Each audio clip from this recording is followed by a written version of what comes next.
In today's video, I am going to show you step by step, piece by piece, hint by tip, how to completely disassemble a Dyson DC07.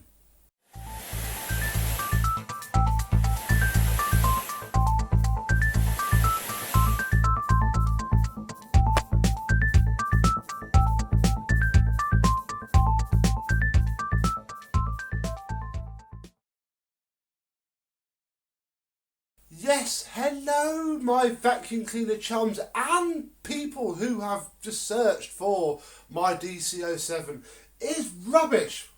How are you today? We have this to fully componentise. You would do this if, because these are knocking on for 20 years old now, they need a bit of love.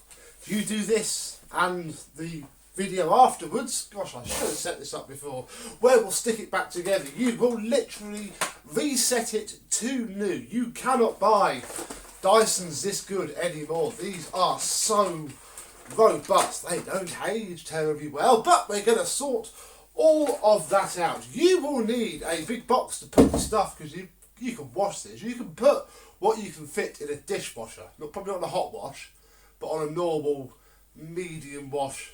With everything, you'll have to hose out the Cyclone though. We will also need a random tub for the small parts. T15 Torx drivers, I have my selection here because you will need this long one. You will also need this security one, and this one's just the less worn. This one's proper rubbish. So do that. The belt lifter tool, because this is a clutch model. You can follow this video for a non-clutched. I will tell you, because literally it's just a belt and you can skip the entire clutch stage. I have a small screwdriver for poking and levering stuff, and a pair of pliers, grips, or I find that this style of crimping tool works well. All will be revealed, so I'm going to keep you up there for a bit and we'll break this down rather quickly. So, take the tools off, because I can do with a wash, drop the cable and take off the wand. That's fine, that bit of the hose is rubbish anyway. I then pull on just this side of the pivot point, or a little screwdriver, and it should knock up and out. There we go. And that pops off, and there's a spring that sits underneath it. If this part breaks, which it does, the top two tabs pop off, well, snap off. eBay, DC04, DC07, wand clip, any of them fit, just might not get the same colour. That is it for the wand. You can take out this, but I recommend you don't, because I find that they just don't go back in nicely. But again, you can buy those 10 a penny. Don't bother with the back hook, I never bother with that. Over it goes. Next, we'll take the hose off, and in this case, this machine needs a new hose, so that can go in a rubbish pile over there. Take the Cyclone off, set it to one side. If I'm going too fast, I'm trying to make this video short but as informative as it needs to be. Just pause and catch up. I've changed phone screens like that before. Hopefully this will be a lot easier. Cyclone is off. We need to get rid of the cable. So our first screw is up here.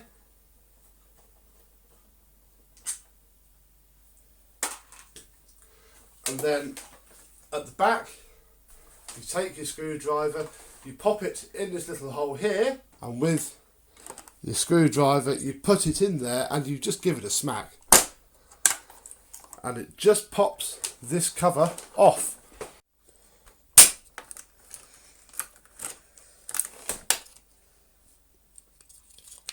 And then the on-off button pulls out like so. With that done, just pull everything out, obviously making sure that the machine is not plugged in. Pull the neutral cables apart and pull the live off of the switch, and that is our cable removed. Then pull the live off of the switch. If your switch is broken, this is where you put your new switch in. Pull that off of there because it will get in the way and push the cable through the spine and pull it out and drop it down there. Take the Cyclone seal and simply pull it off.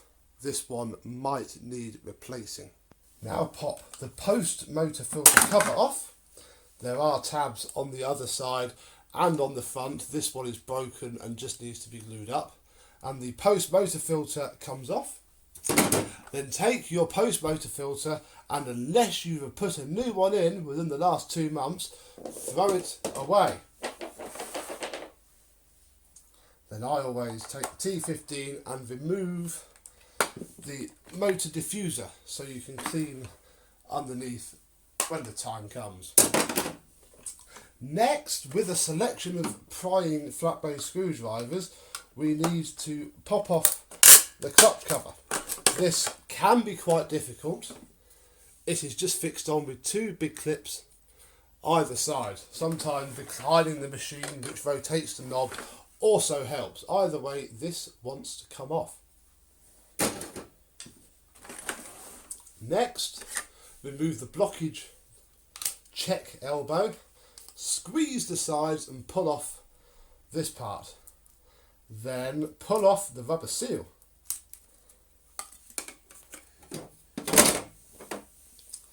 Then remove the pivot gasket for the changeover valve. Next, we shall remove the pre-motor filter. Take out the filter. This will be washed. We shall see how it comes up. That goes just in the washing machine, both parts, and you hope that this bit doesn't shrink.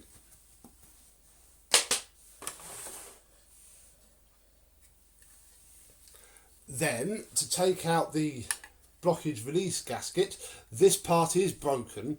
There should be more on the top, but the idea to remove it is the same. You just pry it out of its little tabs. But hold on to it, because underneath is a very big spring.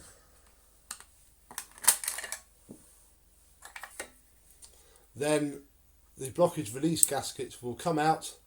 Those parts can be washed. The spring goes in there. This can be washed. There is one more seal here where the pre-motor filter meets the suction path.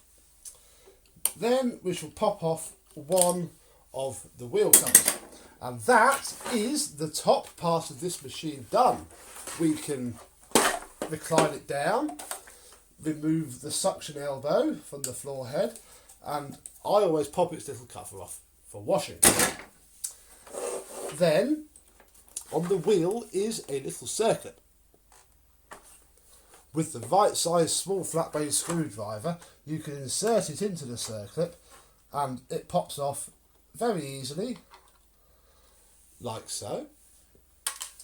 Then you pull the wheel off for washing, the spacer washer from the axle, and then push the wheel through the machine, catch the other washer on the other side, give it a bit of a tap on the floor, which pops off the other vanity cover, slide the other wheel off and pop this from one side.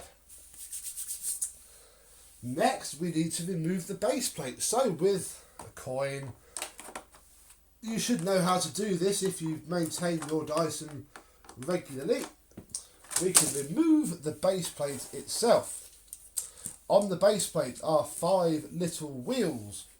To pop these off, you just insert a screwdriver on one side and they very easily pop out. These can wear and replacements are ever so cheap. Again, look on eBay, Dyson sole plate wheels. They're the same wheels for the DC03 right up until who knows. Those will pop off, and I don't wash the wheels because I wipe them down, but again you can soak those and make those very clean. This base plate is broken. You could buy new ones. We will glue that up. The 2 edge brushes, and you might need a pair of pliers for this. You simply grab them and pull them back and they slide out for cleaning, replacement or just washing. The next thing to do is to remove the brush roll, and if you are patient, have enough screwdrivers, you will get the brush roll off very, very easily. However, putting it on will not be so easy, and that is when we will need the belt lifting tool, link in the description. Then we need to take all this hair off of this brush roll, but to make that a little bit easier, simply pull and twist both end caps and the shaft will come out. Pull the shaft off of the end caps, removing any hair or debris that is lurking in there.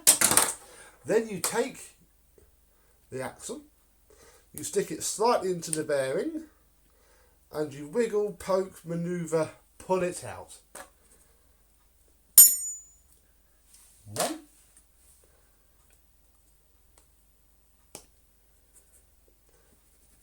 2, they both spin fine, we shall sort those later. Let's get a brush roll back from this.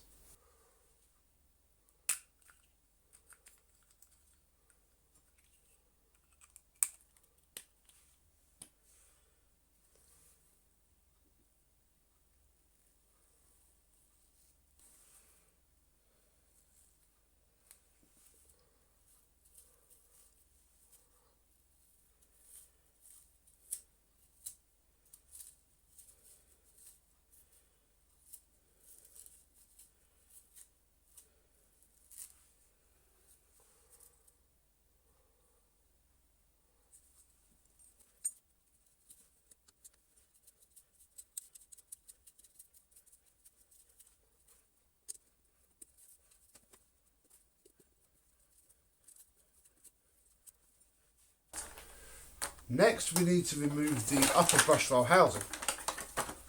Simply pull off the internal hose,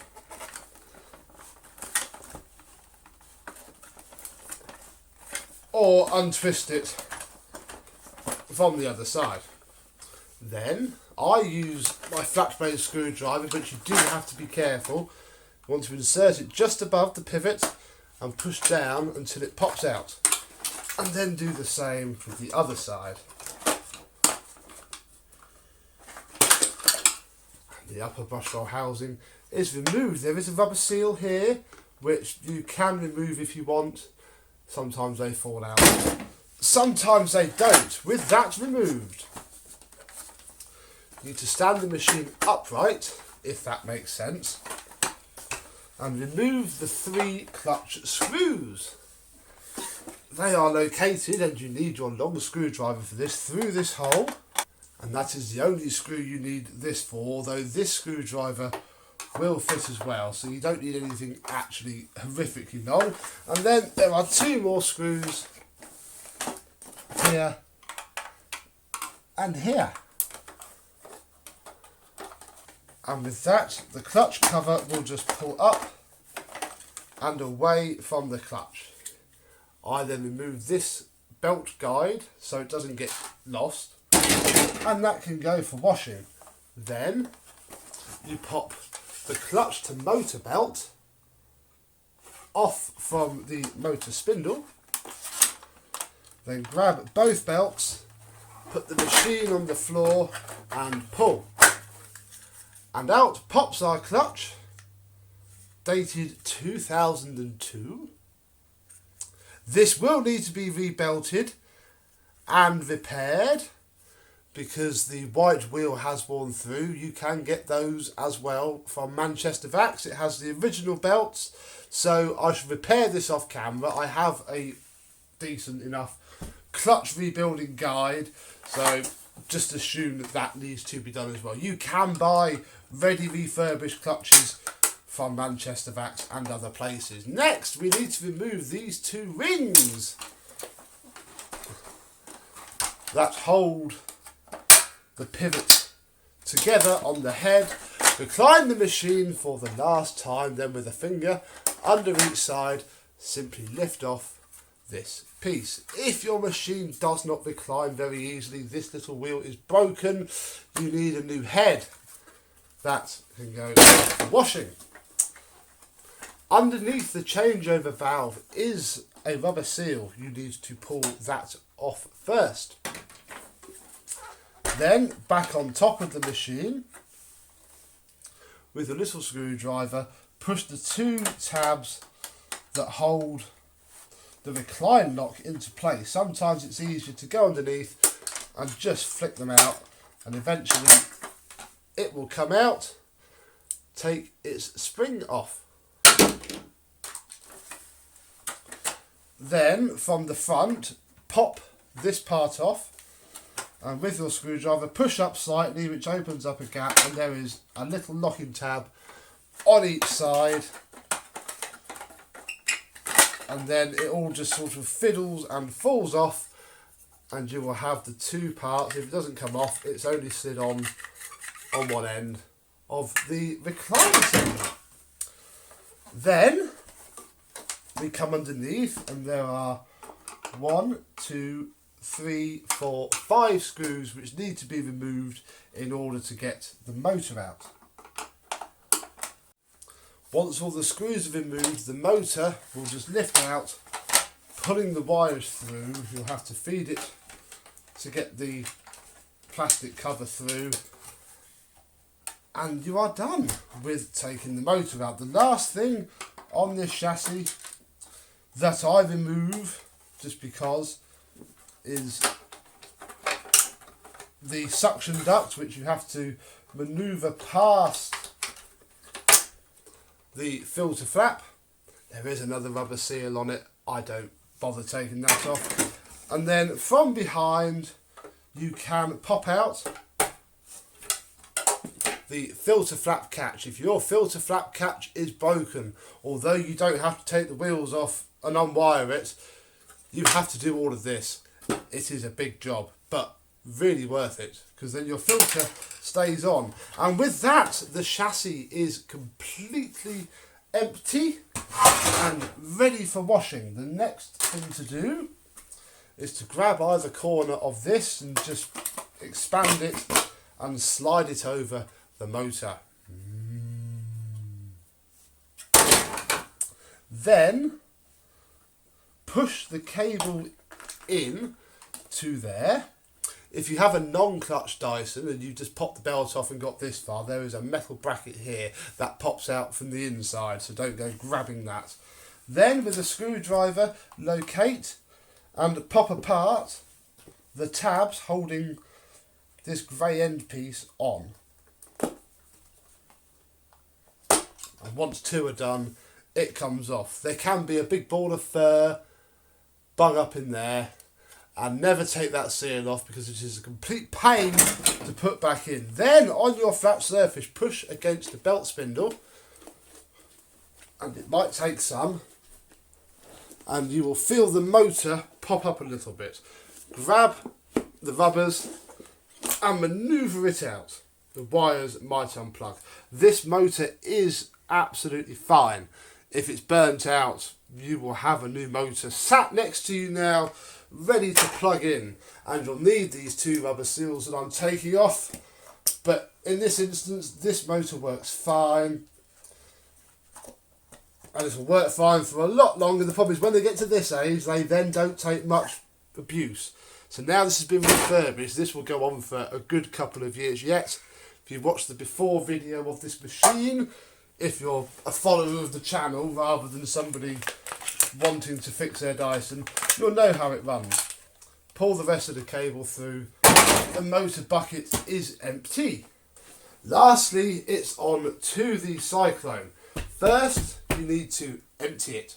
Then once it's empty, open up the flap, push the button and release the bin. This bit is where it all gets dusty. This is the dirtiest part of the job. Squeeze the bin, I put it under my arm, and pop off the 2 tabs that hold the bottom flap on. Remove the bottom flap seal. Then, up top, we need our security driver. You might get away with just knocking out the centres, but I don't think it's that easy on these. They are quite hefty screws. Not all Dysons have the security drivers. It's only the early DC07s that did this, so look first because you might be alright with the same screwdriver that you've used for the rest of the machine. Then pull off the top handle. Again, if your top handle is broken, this is how you do that. And then marvel at the state of the inside of the Cyclone. This one is quite good. I have seen much worse. Buried underneath all of this filth is one screw,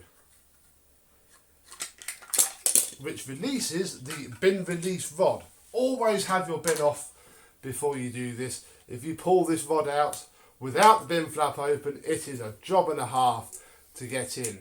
It pulls out, it has a spring, and then there's a little rubber gasket and this housing, which all need to be washed. With that out, the release tab just falls out and there is a seal here. I don't remove this part. The machines are too brittle nowadays. It is quite difficult. Then, and this is where your pliers grips, I find these better because they dig in slightly. Pliers slide off. Take each fin and just a little pull until you hear the crack. One of these fins is broken. There we go. And the fin assembly slides out. You can remove the rubber gasket. Then the shroud falls down and we'll get rid of the dirt that's stuck on. And that's as far as you can. Actually, no, there is a seal there that pulls out. And that's as far as you can go on a DC07. Never remove that button. One side of the retainer will snap. There are 3 screws. They were to hold it together while it was chemically welded together. This bit is it. You need to flush a hose through it everywhere. If you can wedge it and get a pressure washer in there, ideal. It might fit in your dishwasher, but you don't really want it sideways because it won't do an awful lot. Either way, that is our Dyson done. Wash it as you see fit. Get a bottle of cream cleaner and a cloth and give it a bit of a polish because it will look much better. And in the next video, which once it's out, we'll have a link below so you can carry on, we'll put all of this back together and see if it still works. So until then, thank you very much for watching. Please comment below. I always read the comments. If you're stuck, I can help you out. And yeah, please consider subscribing if you'd like to see the second part of this video, or if you like Dysons in general. Until then though, thank you very much for watching, and I, and this box of parts, will see you soon. Bye bye.